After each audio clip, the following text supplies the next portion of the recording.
Hello, everyone. Maybe we'll try one more time, another practice at applying some of those general principles. So I have here the annual report for General Motors Company. Again, the auditor's opinion. We'll start there. As we go down here, again, we'll see the income statement first.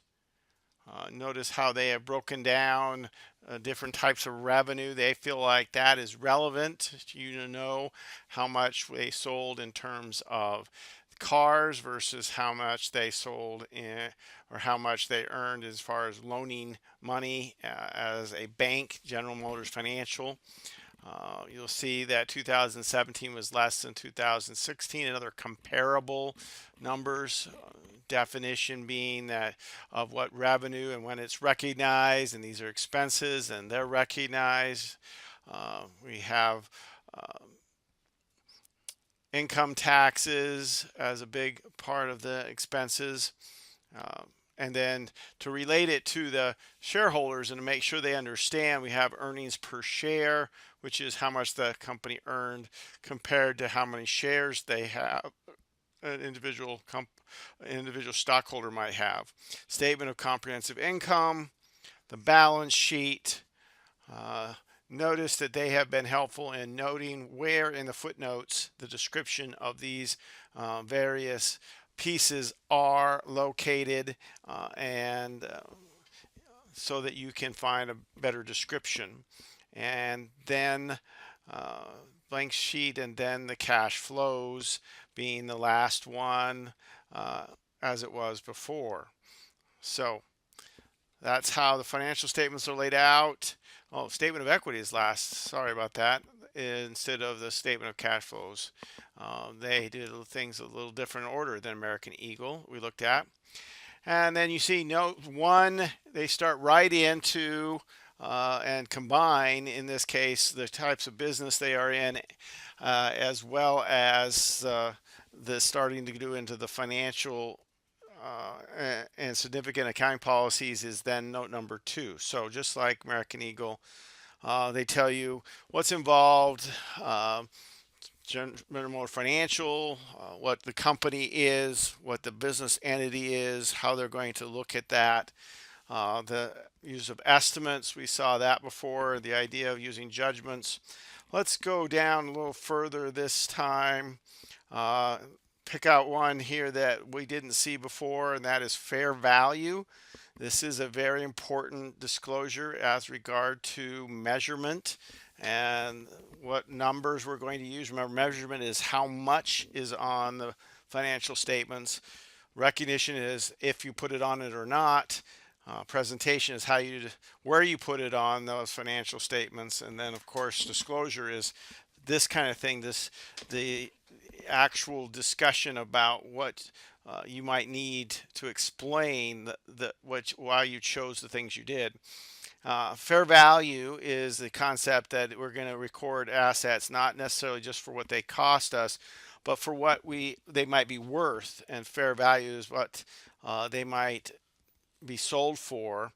And so there's a lot of judgment that's considered more relevant, but it's less dependable, it's less verifiable because it requires some judgment with regard to that fair value. So there's a lot of disclosure that goes along with fair value measurements. As one example, uh, we had no financial receivables or accounts receivables on American Eagle because they sell things primarily to the public for cash or with your credit card. But General Motors sells on credit a lot and has a lot of things, financial assets like loans because they're loaning people money to buy their cars. And so that are required at amortized cost. Here's another example of measurement. Net of allowance for loan losses. So that's how do they know which loans they're not going to collect? They use a combination of forecasting models and judgment to get their loan loss. So they've given you some sense as to how they measured the amount. so that you can know that it is verifiable, that there was somebody that checked that, and that you can have some uh, ability to put some trust in that number. They didn't just pick a number out of the hat, but it is an estimate. It is not no way that they can know that exactly ahead of time. Uh, Another one that did not come up was operating leases as a how they are reported at cost, again, and less accumulated depreciation. So let's go down a little further here to some of the next uh, financial disclosures and notes. Notice discontinued operations. So what is recognized as discontinued operations? So there's an agreement to sell their European business, to get out of the business of selling cars in Europe, okay, or at least Opel Valha's business to someone else.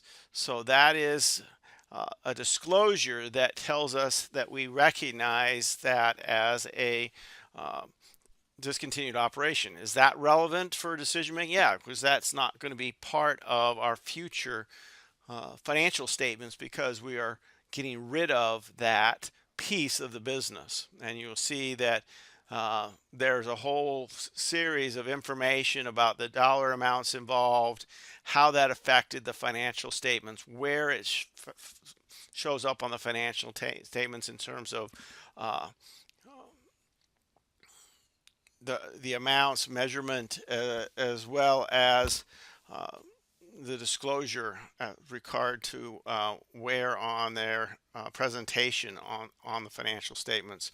And then that there's even more in note 17 describing some of the details of further details about those amounts. So you can see that they actually show financial statements as if they didn't and did do the acquisition, or the European business as a whole. So the part that they're getting rid of, they decided that they needed to show exactly what that entailed, all of the financial information with regard to that business for the 2 years. So let's chapter note 5 gives a description of financial receivables, talking about, again, estimating these values. They are projecting the cash flows of the to get the fair value, which is a measurement term. Um, Retail, that's to customers. Wholesale, that's to the other dealers. Commercial finance. You can see that the inventories, a very short footnote talking about the amounts, or the breakdown, the details of equipment on the operating leases, equity, so forth. So this starts to get you the feel for when they are looking, what they define as everything from assets to expenses to various liabilities. We could go and we would find each of those in terms of the transaction with selling the business. All of these are application of these principles of what the gap has told us is relevant and reliable and is complete. Notice that we've got information even about the entire business in Europe that has been sold. So very complete, hopefully understandable. That could be maybe debatable as you read some of these footnotes. You may find them not as understandable as you would like, but the more you practice with it and the more you uh, look back at the financial statements and see how they relate and to some of these definitions, the easier it'll become.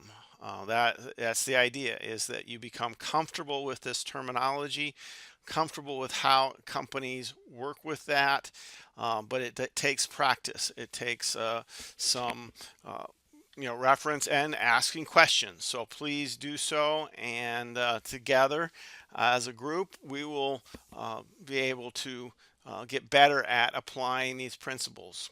So with that as a background, you should be ready to look at the homework, which is Netflix uh, rep annual report, or at least some excerpts from it.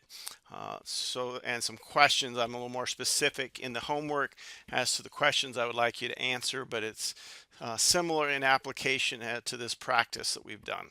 So good luck with that, and remember that once you have completed the homework, you can review my suggestions. And really, with this kind of homework, there's no right answer. So, but if there's some things in the suggestions or in the review that I give, you can repost your answers, maybe give a little further explanation to get full credit. So even if you seem to be off base at the start, hopefully by going over the answers and being able to rethink your answers, you'll be able to continue to improve your thinking in terms of these uh, general state principles.